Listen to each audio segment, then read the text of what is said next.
मुख्य परीक्षा 2010 समीक्षा अधिकारी। विष्णु के किस अवतार को सागर से पृथ्वी का उद्धार करते हुए अंकित किया गया है? तो यह है वाराह। भगवान विष्णु के कुल 10 अवतार हैं। यह जो है वाराह अवतार जो है, पहला अवतार मत्स्य है, दूसरा कच्छप है और तीसरा है वाराह। पुरातन समय में जब दैत्य हिरण्याक्ष ने पृथ्वी को ले जाकर समुद्र में छिपा दिया था, तब ब्रह्मा की नाक से भगवान विष्णु वराह रूप में प्रकट हुए थे। राजा नंद का उल्लेख करने वाला अभिलेखी प्रमाण कौन है? तो खारवेल। खारवेल में राजा नंद का उल्लेख है। खारवेल का हाथी गुम्फा अभिलेख। हाथी गुम्फा अभिलेख से राजा नंद की कलिंग विजय सूचित होती है। रुम्मिनदेही अभिलेख अशोक के द्वारा जो है, इसमें धर्म यात्रा जो किया गया था उसका वर्णन है रुम्मिनदेही अभिलेख में। धानदेव के अयोध्या अभिलेख से पता चलता है पुष्यमित्र धानदेव। अयोध्या का अभिलेख धनदेव ने स्थापित कराया था। इससे पता चलता है कि पुष्यमित्र शुंग ने 2 यज्ञ किए थे।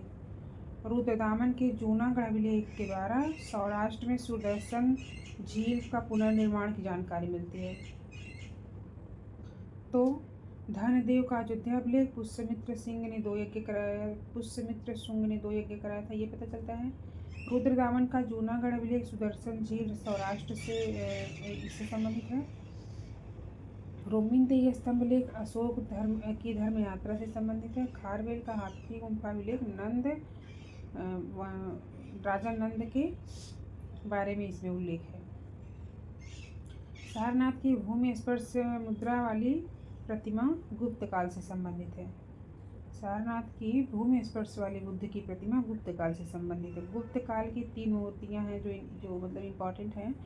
सारनाथ की बुद्ध मूर्ति, मथुरा की बुद्ध मूर्ति और सुल्तानगंज की बुद्ध मूर्ति, जो इस समय बर्मिंघम संग्रहालय में है।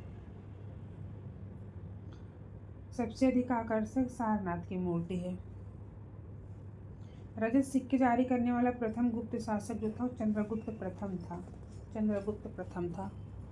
करने वाला प्रथम गुप्त शासक जो था चंद्रगुप्त प्रथम था।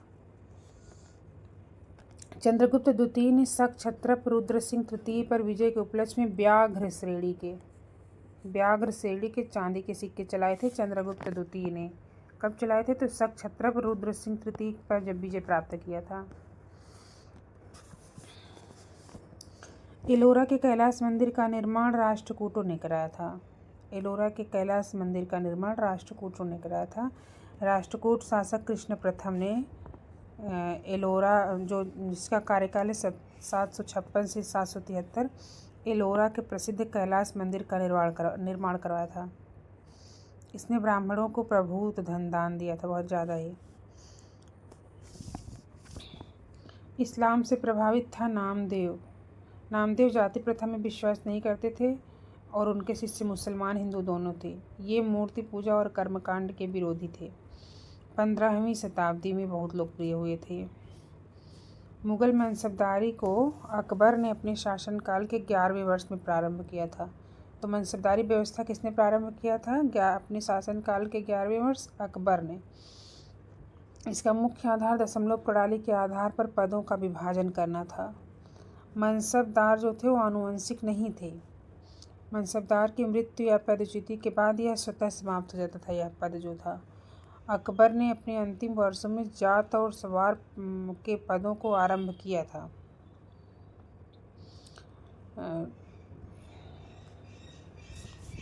मनसबदारों की 3 श्रेणियां थी। मनसबदारों की 3 श्रेणियां थी। पुरंदर की संधि जयसिंह के साथ हुई थी। पुरंदर की संधि मुगल सेनानायक जयसिंह ने हस्ताक्षरित किया था। पुरंदर की संधि हुई थी 1665 में। इसके तहत शिवाजी ने अपने 23 किले और 4 लाख होड़ की वार्षिक आय की भूमि जो है मुगलों को देनी पड़ी थी शिवाजी को।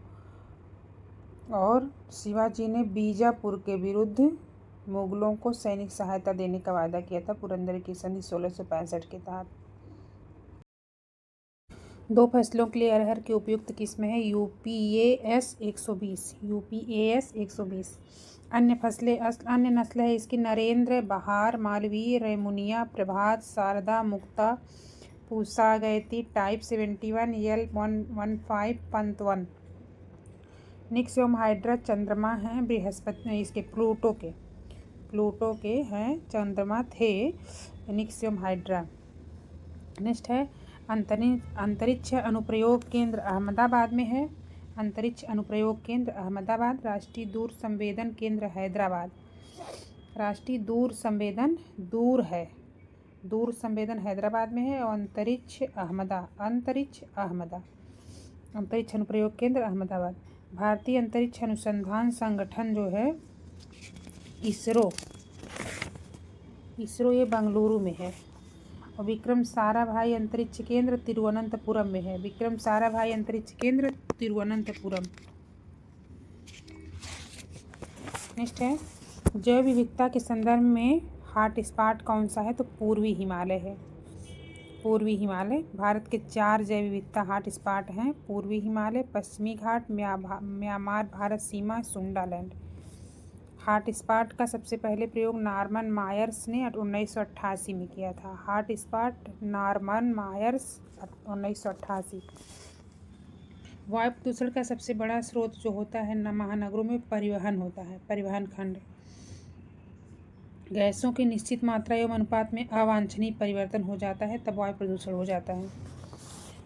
भारत सरकार की जलवायु कार्य योजना क्लाइमेट एक्शन प्लान के 8 मिशन में शामिल कौन सा नहीं है? तो आणविक ऊर्जा नहीं है। 30 जून 2008 को नई दिल्ली में जलवायु परिवर्तन पर राष्ट्रीय कार्य योजना का शुभारंभ किया गया था। इसके तहत 8 मिशन हैं। उनमें है सौर शक्ति, अपशिष्ट से ऊर्जा परिवर्तन, वनारोपण, धाड़ी कृषि, water mission, sustaining the Himalaya ecosystem mission, green India mission, वनीकरण, ये सब हैं। लेकिन रणनीतिक ज्ञान मिशन, हैविएट मिशन, लेकिन आणविक ऊर्जा संबंधित इसका कुछ नहीं है संबंध।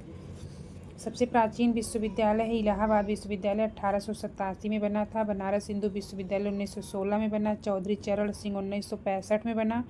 लखनऊ विश्वविद्यालय जो है 1921 में बना है। लाल मिट्टी जो है मिर्ज़ापुर झांसी में पाई जाती है। सोनभद्र चंदौली वगैरह में भी इसका जो है विस्तार। कृषि योग्य भूमि लगभग कितना % है? तो 19% है।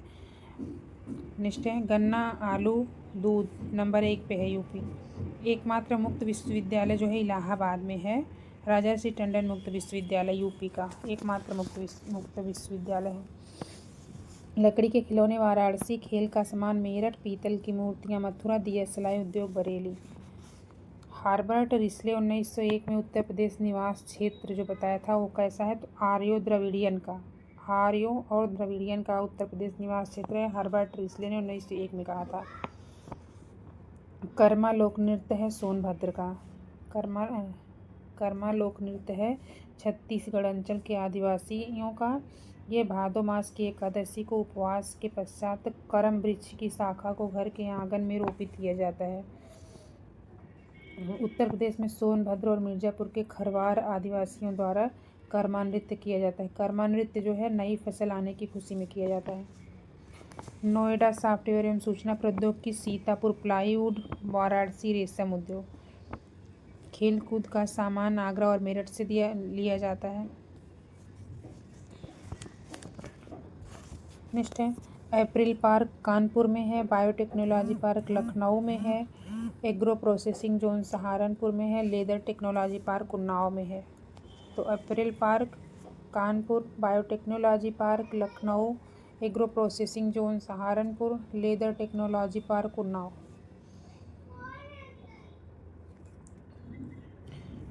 सोनभद्र चूने का पत्थर मिलता है। इलाहाबाद में शीशे वाली बालू, ललितपुर से तांबा, मिर्ज़ापुर से नॉन प्लास्टिक फायर क्ले। सांप्रदायिक निर्णय की घोषणा 16 अगस्त 1932 को हुई थी और पूना समझौता 1 महीने बाद 24 सितंबर 1932 को हुआ था। 20 सितंबर को मांग अपनी मनवाने के लिए गांधी जी आमरण अनशन पर बैठ गए थे। तो सांप्रदायिक निर्णय के अंतर्गत जो था अल्पसंख्यक समुदाय के लिए विधानमंडलों में कुछ सीटें सुरक्षित की गई थी, जिसके लिए सदस्यों का चुनाव पृथक निर्वाचक मंडल से होना था। मुसलमान, सिख, ईसाई पहले से ही अल्पसंख्यक माने जाते थे। अब ये सांप्रदायिक निर्णय के तहत दलित वर्ग, जिसे अनुसूचित जाति 80 जिसको कहा गया है, उसको अल्पसंख्यक में मतलब इसमें करार दिया गया था और उन्हें हिंदू समाज से अलग कर दिया गया था। इसी के लिए गांधी जी 20 सितंबर को अमर अनशन पर बैठे थे। 24 सितंबर को मदन मोहन मालवीय, डॉक्टर राजेंद्र प्रसाद, पुरुषोत्तम दास, सी राजगोपालाचारी एक तरफ थे और डॉक्टर BR अम्बेडकर और महात्मा गांधी के बीच में पूना समझौता हुआ था। तो गांधी जी की तरफ से पंडित मदन मोहन मालवीय, डॉक्टर राजेंद्र प्रसाद, पुरुषोत्तम दास, सी राजगोपालाचारी के प्रयास थे और BR अम्बेडकर, इन सब के बीच समझौता हुआ जिसको पूना पैक्ट कहा जाता था या पूना समझौता। लाल किले में चले मुकदमे में इनकी तरफ से वकालत कौन किया था? तो TB सप्रू। लाल किले में आज़ाद हिंद फौज के खिलाफ में जो मुकदमा हुआ था उसमें TB सप्रू ने वकालत की थी। इनके साथ भूलाभाई देसाई भी थे। कार्रवाई के पहले दिन नेहरू भी वकीलों की पोशाक पहनकर अदालत में मौजूद थे। 1929 में कांग्रेस के लाहौर अधिवेशन में कौन कौन से संकल्प पारित हुए थे? तो भारत की विदेश नीति की घोषणा हुई थी, पूर्ण स्वराज के लक्ष्य की घोषणा हुई थी, सविनय अवज्ञा आंदोलन प्रारंभ करने की तैयारी हुई थी। इसमें अस्पृश्यता उन्मूलन से संबंधित कोई समझौता शामिल नहीं था, कोई भी संकल्प। 31 दिसंबर 1929 की आधी रात को रावी के तट पर प्रसन्नता और उल्लास के साथ तिरंगा झंडा फहराया गया था। इस अधिवेशन में, कांग्रेस के लाहौर अधिवेशन में 1929 वाले में, नेहरू समिति की रिपोर्ट को निरस्त किया गया था। पूर्ण स्वराज की घोषणा हुई थी। कांग्रेस कार्यकारिणी को यह अधिकार दिया गया कि वह देश में सविनय अवज्ञा आंदोलन को छेड़े, मतलब शुरू करे। 10 डिग्री चैनल जो है अंडमान को निकोबार से अलग करता है। भारत का दक्षिणतम बिंदु इंदिरा पॉइंट है जो ग्रेट निकोबार में है इंदिरा पॉइंट। मिनिकॉय और लक्षद्वीप के मध्य 9 डिग्री चैनल है। मालदीव और मामी 8 डिग्री, मिल 9 डिग्री। प्रायद्वीपीय भारत जो है वो प्लीस्टोसीन युग में हिमानीकृत हुआ था। पक्षियों का आविर्भाव भी प्लीस्टोसीन काल में ही माना जाता है।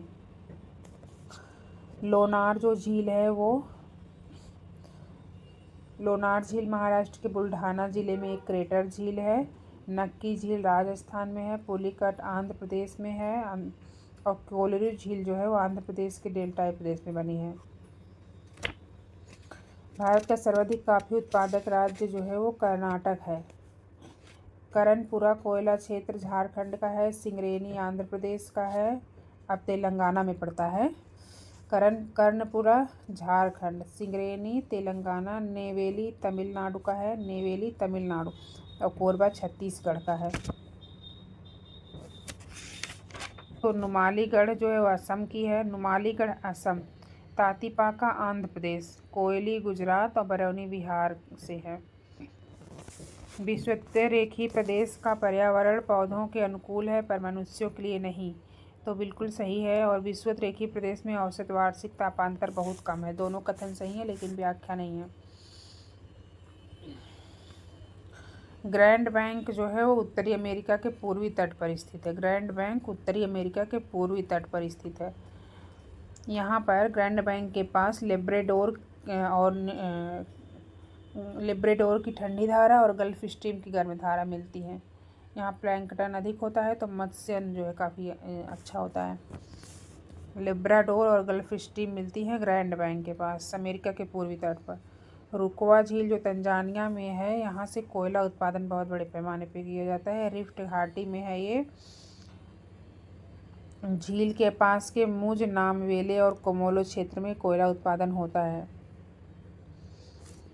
लॉरेन लोहेस्क क्षेत्र फ्रांस का है। मिडलैंड यूनाइटेड किंगडम का है। किरुना स्वीडन का है। कोस्ताने कजाकिस्तान का है।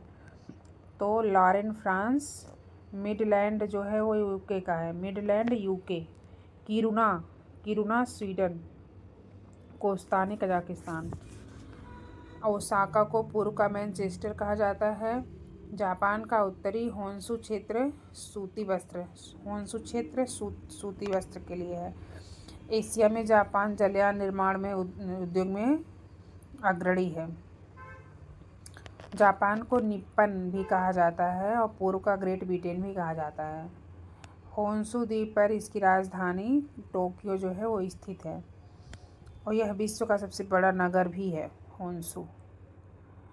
जापान विश्व का सबसे बड़ा जलपोत उत्पादक है। ओसाका को जापान का मैनचेस्टर कहा जाता है।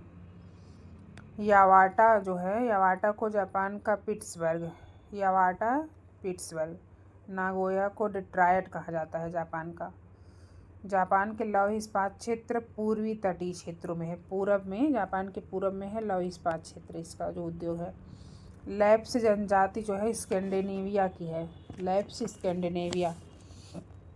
ग्रीनलैंड में एस्किमो जाति पाई जाती है और एस्किमो जो है अलास्का और ग्रीनलैंड तक फैली हुई है। नगरीय प्रतिशत 2011 जनगणना के अनुसार 31.2 था और ग्रामीण जनसंख्या 68.8 थी। राष्ट्रीय जनसंख्या नीति 2000 का लक्ष्य जो था वो 2045 तक जनसंख्या को स्थिरता प्रदान किया। 2000 का लक्ष्य था ये। नगरीय प्रतिशत सबसे अधिक जो है वो गोवा में है। 10 की जनसंख्या वृद्धि दर ऋणात्मक रही थी 1921 में, इसीलिए इसको विभाजक वर्ष कहा जाता है। विश्व की अनुमानित जनसंख्या लगभग 9 बिलियन हो जाएगी 2050 तक। जनसंख्या घनत्व के संबंध में आरोही क्रम तो गुजरात का 308 है, कर्नाटक का 319, असम का 398, हरियाणा का 573। तो गुजरात की सबसे कम है, फिर कर्नाटक में, फिर असम, फिर हरियाणा। एसटी में एमपी में सबसे ज़्यादा है, उसके बाद महाराष्ट्र, फिर ओडिशा, फिर गुजरात। किसी व्यक्ति को एक ही अपराध के लिए एक बार से अधिक अभियोजित और दंडित नहीं किया जाएगा। यह है अनुच्छेद 20। अनुच्छेद 20 जो है अपराधों के लिए दोष सिद्धि के संबंध में है। अनुच्छेद 20(2) के अनुसार किसी व्यक्ति को एक से अधिक बार दंडित नहीं किया जाएगा एक ही अपराध के लिए। अनुच्छेद 22 है कुछ दशाओं में गिरफ्तारी और निरोध से संबंधित है। अनुच्छेद 21 प्राण और दैहिक स्वतंत्रता से संबंधित है। अनुच्छेद 81 में राष्ट्रपति की लोकसभा में आंग्ल भारतीय समुदाय का प्रतिनिधित्व नहीं है तो उसको नामित करेगी, लेकिन अब ये निरसित हो गया है। अनुच्छेद 221 में है न्यायाधीशों के वेतन के बारे में। अनुच्छेद 221 न्यायाधीश के वेतन के बारे में है। अनुच्छेद 121 में 121 में सर्वोच्च न्यायालय और उच्च न्यायालय के न्यायाधीशों के कर्तव्यों के बारे में है। इसके संबंध में चर्चा संसद में नहीं किया जाएगा। अनुच्छेद 121 के बीच में वित्त विधेयक जो है वो वित्त विधेयक के बारे में विशेष उपबंध किया गया है। अनुच्छेद 117 में वित्त विधेयकों के बारे में विशेष उपबंध किया गया है। अनुच्छेद 119 में संसद में वित्तीय कार्य संबंधी प्रक्रिया का विधि द्वारा विनियमन किया जाएगा। अनुच्छेद 119 में। अनुच्छेद 123 में संसद के वृषांत काल में अध्यादेश प्रख्यापित करने की इसकी 123 जो है वो राष्ट्रपति का अध्यादेश है। 121 में है 121 में सर्वोच्च न्यायालय और उच्च न्यायालय के न्यायाधीशों के कर्तव्यों के संबंध में संसद में चर्चा नहीं होगी 121 के बारे में। अनुच्छेद 117 में वित्त विधेयकों के बारे में विशेष उपबंध है और अनुच्छेद 119 में संसद में वित्तीय कार्य संबंधी प्रक्रिया का विधि द्वारा विनियमन किया गया है। अनुसूचित जनजाति के लिए राष्ट्रीय आयोग अनुच्छेद 338 का में है। अनुच्छेद 338 का में एसटी के लिए आयोग होगा जो राष्ट्रीय अनुसूचित जनजाति के नाम से जाना जाएगा। अनुच्छेद 337 में आंग्ल भारतीय समुदाय के लिए शैक्षिक अनुदान के विशेष उपबंध हैं। अनुच्छेद 338 में राष्ट्रीय अनुसूचित जाति आयोग है, मतलब एससी। एसटी है अनुच्छेद 338 का, एससी है अनुच्छेद 338 में। अनुच्छेद 339 में है अनुसूचित क्षेत्रों के प्रशासन और अनुसूचित जनजातियों के कल्याण के बारे में केंद्र का नियंत्रण रहेगा इस पर। अनुच्छेद 339 संसद की कार्यवाहियों की जांच करना प्रतिबंधित किया गया है न्यायालयों द्वारा। अनुच्छेद 122 में न्यायालयों द्वारा संसद की कार्यवाहियों की जांच न किए जाने का विवरण है। अनुच्छेद 126 में कार्यकारी मुख्य न्यायाधीश की नियुक्ति का प्रावधान। कार्यकारी मुख्य न्यायाधीश की नियुक्ति का प्रावधान अनुच्छेद 126। और अनुच्छेद 127 में तदर्थ न्यायाधीशों की नियुक्ति है। और तदर्थ न्यायाधीश केवल उच्च न्यायालय में, इसमें सुप्रीम कोर्ट, उच्चतम न्यायालय में ही किए जाएंगे। तदर्थ न्यायाधीश केवल उच्चतम न्यायालय में। 44वां संविधान इसका संपत्ति का मूल अधिकार था, अब कानूनी अधिकार है। अनुच्छेद 300 के तहत कानूनी अधिकार है। 19वें अनुच्छेद की 6ठी स्वतंत्रता को भी समाप्त किया गया है इसी के तहत। इसमें भी संपत्ति की स्वतंत्रता थी। 1916 में इसको भी समाप्त किया गया है। संविधान के अंतर्गत पंचायतों में महिलाओं के लिए 1/3 जो है प्रतिनिधित्व किसमें है, तो अनुच्छेद 243D 243D में, अनुच्छेद 243 ग में पंचायतों की संरचना का प्रावधान है। पंचायतों की संरचना किसमें है, अनुच्छेद 243 ग। आर्थिक विकास जो है संरचनात्मक परिवर्तन है। आर्थिक वृद्धि सकल घरेलू उत्पाद से संबंधित होता है। संपोषित विकास पर्यावरण से संबंधित होती है। जीवन की गुणवत्ता स्वास्थ्य से संबंधित होती है। गरीबी रेखा के निर्धारण का आधार उपभोग आंकड़ा होता है, उपभोग व्यय। सुरेश तेंदुलकर समिति की अध्यक्षता वाली निर्धनता रेखा के लिए उपभोग व्यय को आधार बनाया था। यही माना जाता है भारत में गरीबी निर्धारण के लिए उपभोग आंकड़ा या उपभोग व्यय को। राजीव आवास योजना का लक्ष्य था मलिन बस्ती मुक्त भारत। यह 2013 में आरंभ हुई थी। राजीव आवास योजना 2013 में शुरू हुई थी। झुग्गी झोपड़ी मुक्त बनाना था, स्लम मुक्त बनाना था इसका उद्देश्य। भारत में व्यावसायिक बैंकों द्वारा साख सृजन का नियंत्रण भारतीय रिजर्व बैंक करता है, RBI। भारत में व्यावसायिक बैंकों का द्वारा साख नियंत्रण भारतीय रिजर्व बैंक करता है। इसकी स्थापना 1 अप्रैल 1935 को की गई थी, 1 अप्रैल 1935 को। और राष्ट्रीयकरण इसका 1 जनवरी 1949 को किया गया था। नेक्स्ट है, औद्योगिक विकास की वित्तीय आवश्यकताओं को पूरा करने के लिए 1964 में भारतीय औद्योगिक विकास बैंक IDB की स्थापना, भारतीय औद्योगिक विकास बैंक की स्थापना 1964 में किया गया था। भारतीय औद्योगिक वित्त निगम लिमिटेड IFC, भारतीय औद्योगिक वित्त निगम लिमिटेड 1948 में भारतीय औद्योगिक वित्त निगम लिमिटेड। और IDB की स्थापना 1964 में हुई थी। SIDBI जो है भारतीय लघु उद्योग विकास बैंक जो है वो 1990 में स्थापित की गई थी, 1990 में SIDBI।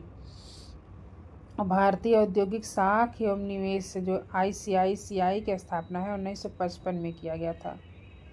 ICICI की स्थापना 1955 में, SIDBI की 1990 में, और IFC भारतीय औद्योगिक वित्त निगम लिमिटेड 1948 में, और भारतीय औद्योगिक विकास बैंक 1964 में। किसान क्रेडिट कार्ड योजना 1998 में आई थी। साख एवं निवेश दोनों को आच्छादित करती है यह योजना। किसान कार्ड और पासबुक के साथ साथ उपलब्ध कराई जाती है। बीज, उर्वरक, कीटनाशक आदि की ज़रूरतों की वस्तुओं को खरीदने के लिए। आर्थर डंकल का नाम जो है वो गैट से संबंधित है। Arthur Dunkel.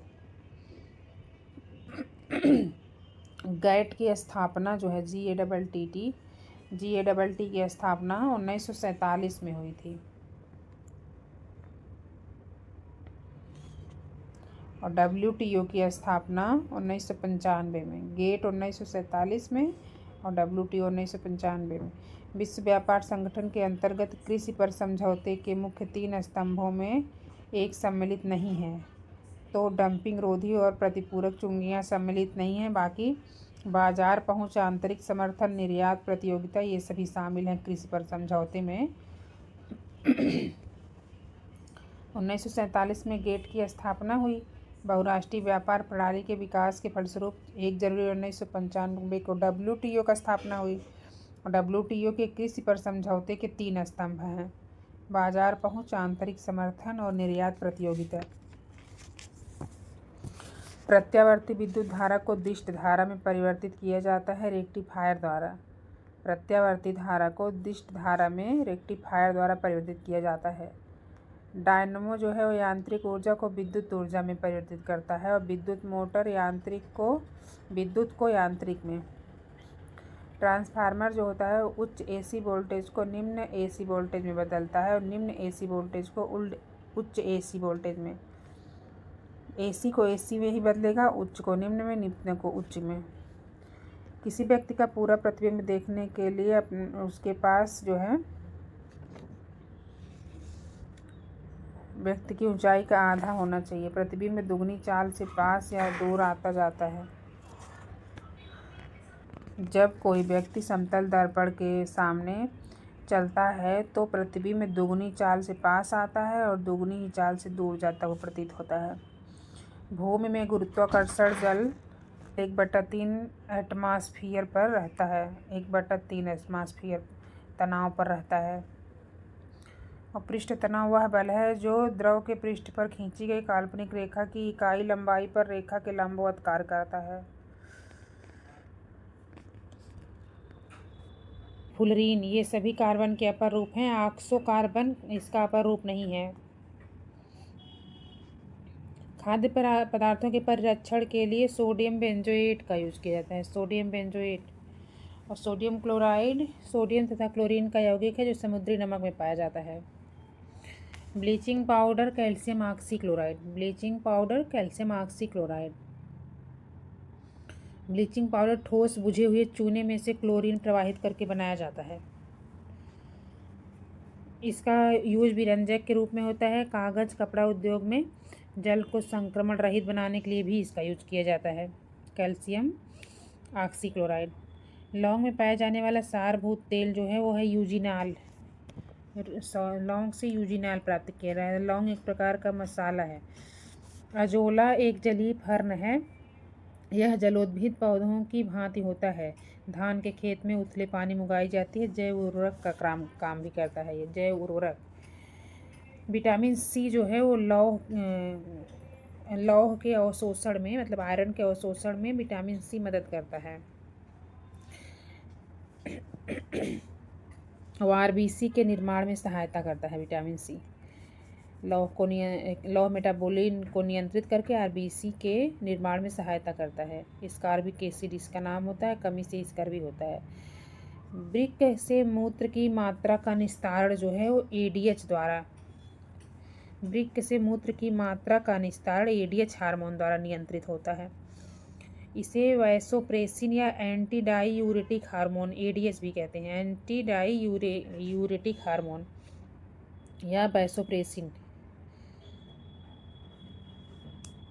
इसको एंटी डाईयूरिक इसलिए कहते हैं क्योंकि ये शरीर के जल संतुलन में भी सहायता करता है। वायु जल इस्पात में ध्वनि की गति सबसे ज़्यादा इस्पात में होगी, उसके बाद जल में होगी, उसके बाद वायु में होगी। नीली क्रांति मत्स्य से संबंधित है। भारत विश्व में दूसरा सबसे बड़ा मत्स्य उत्पादक देश है।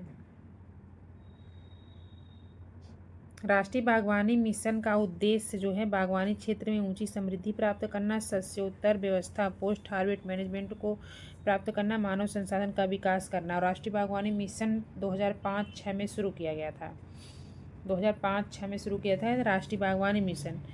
इसके तहत वित्तीय सहायता प्रदान करने का कोई व्यवस्था नहीं है। जीवन रक्षक या बचाव सिंचाई जो है वो क्रांतिक समृद्धि अवस्था पर की जाती है। जीवन रक्षक अथवा बचाव सिंचाई क्रांतिक समृद्धि व्यवस्था पर की जाती है। क्रांतिक अवस्था का तात्पर्य होता है जब ताज निकलता है, तो जीवन रक्षक या बचाव सिंचाई ताज निकलने की अवस्था में किया जाता है। गेहूँ और अन्य शीतोष्णकटिबंधीय पौधों को इन पौधों को 21 से 25 दिन के अंदर सिंचाई की आवश्यकता पड़ती है। और बीज से ताज निकलने की अवस्था या इसको क्रांतिक समृद्धि अवस्था भी कहते हैं। इस समय इसकी जीवन रक्षक सिंचाई कहा जाता है जो सिंचाई होती है। गन्ने के बीज का उत्पादन जो है एसबीआई कोयम्बटूर द्वारा किया जाता है। एसबीआई कोयम्बटूर। गन्ना उत्पादन में भारत का दूसरा स्थान है, ब्राज़ील प्रथम है। भारतीय कृषि अनुसंधान संस्थान नई दिल्ली में है। भारतीय कृषि अनुसंधान संस्थान नई दिल्ली में है। और केंद्रीय औषधि अनुसंधान संस्थान लखनऊ में है। गन्ने की 48 फसल पकने के लिए 18 माह का समय लेती है। गन्ना जो है उष्णकटिबंधीय तथा उपोष्णकटिबंधीय दोनों फसल है। ब्रह्म समाज की स्थापना राजा राम मोहन राय ने की थी 1828 में। उन्होंने ब्रह्म समाज की नींव डाली थी। और देवेंद्रनाथ टैगोर ने तत्वरंजनी सभा की स्थापना की थी कलकत्ता के जोड़ा सांकू में। देवेंद्रनाथ टैगोर तत्वरंजनी सभा कलकत्ता के जोड़ा सांकू में। बाद में तत्वरंजनी सभा को ही तत्वबोधिनी सभा कहा गया। केशव चंद्र सेन ने भारतीय ब्रह्म समाज की स्थापना की थी। केशव चंद्र सेन भारतीय ब्रह्म समाज 1866 में। राजा राम मोहन राय द्वारा 1815 में आत्मीय सभा की स्थापना की गई थी। भारतीय राष्ट्रवाद का पैगंबर और पुनर्जागरण का पिता भी कहा जाता है इनको। भारतीय परिषद अधिनियम 1909 मार्ले मिंटो सुधार के नाम से जाना जाता है। इसका मूल उद्देश्य राष्ट्रवादी तत्वों में फूट डालना था। मुस्लिमों के लिए पृथक निर्वाचन क्षेत्र और निर्वाचन की व्यवस्था की गई थी। भारत शासन अधिनियम 1935 द्वारा बाह्य रूप से प्रांतों को स्वायत्तता दी गई थी। समस्त कार्यकारी शक्तियाँ गवर्नर के पास थी। लखनऊ समझौता 1916 में हुआ था कांग्रेस इसके बीच में। और भारत शासन अधिनियम 1919 द्वारा द्विशासन पद्धति का आरंभ हुआ था। एक सदनीय साम्राज्यिक विधान परिषद के स्थान पर केंद्र में द्विसदनीय व्यवस्था की स्थापना हुई थी 1919 के अधिनियम द्वारा। विधानसभा और राज्य परिषद। विधानसभा राज्य परिषद संरक्षण अधिनियम लॉर्ड कर्जन के समय आया था 1904 में। प्राचीन स्मारक संरक्षण अधिनियम लॉर्ड कर्जन 1904 में। और इसका कार्यकाल था 1899 से 1905 के बीच में। लॉर्ड मिंटो का कार्यकाल था 1905 से 1910 के बीच में। 1909 का मार्ले मिंटो सुधार इसी के समय में आया था। इसका कार्यकाल था 1905 से 1910 के बीच में। लॉर्ड हार्डिंग द्वितीय जो था 1910 से 1916, मतलब मिंटो के बाद लॉर्ड हार्डिंग आया 1910 से 1916 में। और हार्डिंग के ही समय में भारत की राजधानी कलकत्ता से दिल्ली स्थानांतरित हुई थी। लॉर्ड लिथगो का कार्यकाल 1936 से 44 के बीच था। तो भारत छोड़ो आंदोलन के समय लॉर्ड लिथगो ही था 1936 से 1944। और प्राचीन स्मारक संरक्षण अधिनियम लॉर्ड कर्जन के समय 1904 में पारित हुआ था। बीडी सावरकर ने गुप्त संगठन अभिनव भारत बीडी सावरकर ने स्थापित किया था। पहले सावरकर ने 1899 में मित्र मेला नाम की एक संस्था स्थापित की थी जो मेजनी के तरुण इटली की तर्ज पर थी। मेजनी ने जो तरुण इटली बनाया था उसकी तर्ज पर 1899 में मित्र मेला बनाए थे सावरकर। बाद में इसी मित्र मेला का परिवर्तन अभिनव भारत के रूप में हो गया था। अनुशीलन समिति का गठन पी मित्रा ने किया था। अनुशीलन पी मित्रा। और हिंदुस्तान रिपब्लिकन एसोसिएशन का गठन सचिंद्र नाथ सान्याल, राम प्रसाद बिस्मिल, भगत सिंह, शिव वर्मा ने किया था 1824 में। लोक सेवा की परीक्षा भारत तथा इंग्लैंड में एक साथ करने की संस्तुति मॉन्टेग्यू चेम्सफोर्ड रिपोर्ट द्वारा किया गया था। लोक सेवा की परीक्षा इंग्लैंड और भारत में एक साथ करने की संस्तुति मॉन्टेग्यू चेम्सफोर्ड के रिपोर्ट द्वारा किया गया था। इस रिपोर्ट में भारतीयों की भागीदारी बढ़ाने की भी सिफारिश की गई थी। साथ ही यह भी कहा गया था कि उच्च भारतीय सिविल सेवा के 1/3 पद भारतीयों के लिए आरक्षित होने चाहिए। 1922 के बाद सिविल सेवा परीक्षा भारत और इंग्लैंड में एक साथ आयोजित होने लगी थी। होम रूल आंदोलन एनी बेसेंट से संबंधित है। होम रूल आंदोलन 1916 एनी बेसेंट। बारदोली आंदोलन 1928 वल्लभ भाई पटेल। असहयोग आंदोलन जो है था 1920 में ये थे महात्मा गांधी। स्वराज पार्टी का निर्माण सीआर दास संबंधित है। प्रथम विश्व युद्ध के समय राजा महेंद्र प्रताप की अध्यक्षता में अफगानिस्तान में दिसंबर 1915 में एक अस्थायी सरकार बनाई गई थी। इसमें राजा महेंद्र प्रताप प्रधानमंत्री थे और बरकतुल्ला जो थे वो सहयोगी थे इनके। इनकलाब जिंदाबाद का नारा सरदार भगत सिंह ने दिया था। इसकी रचना मोहम्मद इकबाल ने की है। सांप्रदायिक निर्णय की घोषणा के पश्चात पूना समझौता हुआ। पहले सांप्रदायिक अधिनिर्णय की घोषणा हुई, उसके बाद पूना समझौता हुआ। तो सांप्रदायिक अधिनिर्णय की घोषणा 16 अगस्त 1932 में हुई। भारत में प्रकाशित पहला समाचार पत्र बंगाल गजट था। 29 जनवरी 1780 में इसका प्रकाशन जेम्स ऑगस्टन हिक्की ने किया था। आधुनिक भारतीय प्रेस का प्रारंभ 1766 में विलियम बोल्ट्स द्वारा किया गया था। आधुनिक प्रेस का प्रारंभ 1766 में विलियम बोल्ट्स द्वारा किया गया था।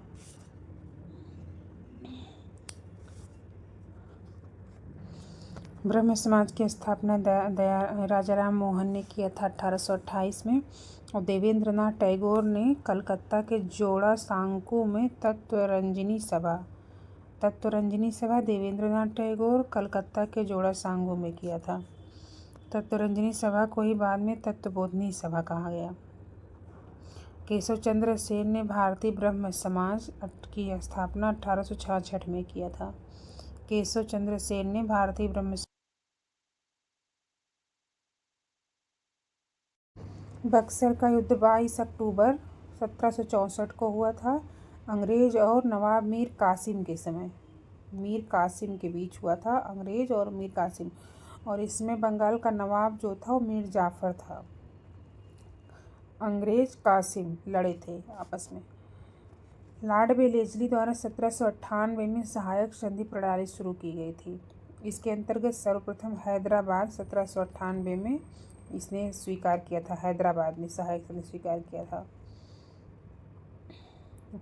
ब्रिटिश नागरिकों एवं कंपनियों के लिए भारत में व्यापार का खोला जाना 1813 के एक्ट से संभव हो पाया था, और 1833 के चार्टर एक्ट द्वारा कंपनी के समस्त व्यापारिक अधिकार को समाप्त कर दिया गया था। भारत में प्रकाशित पहला समाचार पत्र